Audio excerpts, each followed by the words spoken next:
اجتماعی طور پر فاتح خوانی ہوگی اور ختم پاک ہوگا۔ الحمدللہ نحمدہ ونصلی علی رسولہ الکریم، اما بعد فاعوذ باللہ من الشیطان الرجیم، بسم اللہ الرحمن الرحیم۔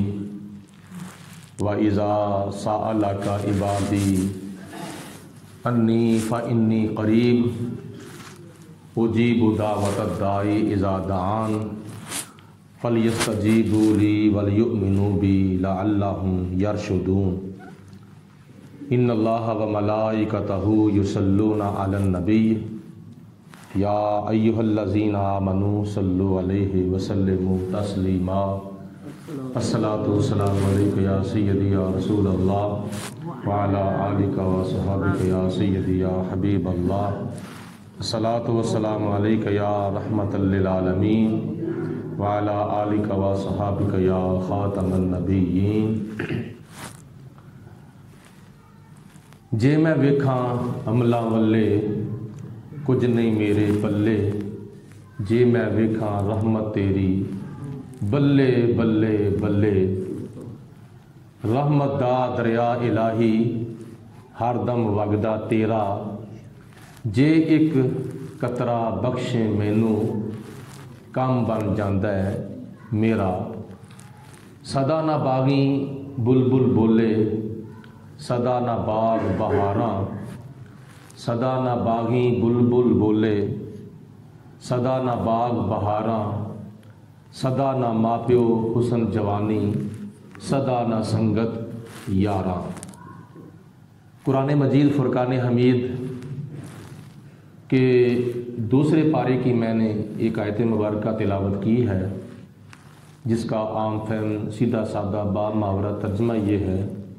اللہ تعالیٰ فرماتا ہے وَإِذَا سَأَلَكَ عِبَادِي، اے میرے پیارے رسول علیہ السلام، جب میرے بندے آپ سے سوال کریں، انی میرے بارے میں کہ میں کہاں ہوں، فَإِنِّي قریب، تو آپ ان سے فرما دیں میں تو ان کے قریب ہوں۔ اجیب دعوت الداعی، میں دعا کرنے والے کی دعا کو قبول کرتا ہوں، اذا دعان، جب بھی وہ مجھ سے دعا کرتا ہے۔ فلیستجیبوا لی، تو ان میرے بندوں کو چاہیے کہ میرا حکم قبول کریں، ولیؤمنوا بی، اور میرے اوپر یقین کامل رکھیں، لعلہم یرشدون، تاکہ وہ ہدایت یافتہ ہو جائیں، تاکہ وہ سیدھی راہ پائیں۔ اس آیت مبارکہ میں اللہ پاک نے حضور نبی پاک علیہ الصلوۃ والسلام کو ارشاد فرمایا ہے کہ اے میرے پیارے محبوب علیہ السلام، جب میرے بندے آپ سے سوال کریں میرے بارے میں کہ میں کہاں ہوں، تو آپ ان کو کہو کہ تمہیں پریشان ہونے کی ضرورت نہیں ہے، جس کو تم ڈھونڈتے ہو، جس کو تم تلاش کرتے ہو، میں تو ان کے قریب ہوں۔ تو جو چیز قریب ہوتی ہے تو اس کو دائیں بائیں آگے پیچھے ڈھونڈنے کی کیا ضرورت ہے، اس کو اپنے پاس دیکھیں، وہ تو تیرے قریب ہے، وہ تو تیرے نزدیک ہے۔ مثال کے طور پر دیکھو، دیکھنے کے لیے کچھ فاصلہ ہوتا ہے، یہ کوئی کاغذ کے اوپر تحریر لکھی ہو تو اس کو بالکل دور کر کے آپ دیکھیں گے تو وہ صحیح نظر نہیں آئے گی، اگر بالکل آنکھوں کے ساتھ لگا لیں گے تو پھر بھی وہ نظر نہیں آئے گی تحریر۔ تو دیکھنے کے لیے کچھ تھوڑا سا فاصلہ چاہیے۔ مثال کے طور پر جب آپ آنکھوں میں سرما لگاتے ہیں تو سرما لگانے سے پہلے وہ سرما آپ کو نظر آتا ہے، سرمچو بھی نظر آتا ہے، سرمے دانی بھی نظر آتی ہے۔ جب سرما سرمچو کے ساتھ لگا کر آپ اپنی آنکھوں میں ڈالتے ہیں تو پھر آپ کو وہ سرما نظر نہیں آتا، کیونکہ نظر تو سرما تب آئے جب آپ کو اپنی آنکھیں نظر آئیں۔ تو آپ کو جسم کے دوسرے اعضاء نظر آ رہے ہیں لیکن آپ کو اپنا چہرہ نظر نہیں آ رہا، اور آنکھیں جو ہیں وہ بھی چہرے کے اندر ہیں۔ تو یہ آنکھوں کے ساتھ جو سرما لگا ہے، اس سرمے کو دیکھنے کے لیے کیا چاہیے؟ آئینہ چاہیے، شیشہ چاہیے۔ جب آپ آئینہ دیکھیں گے تو آپ کو اپنا چہرہ بھی نظر آئے گا،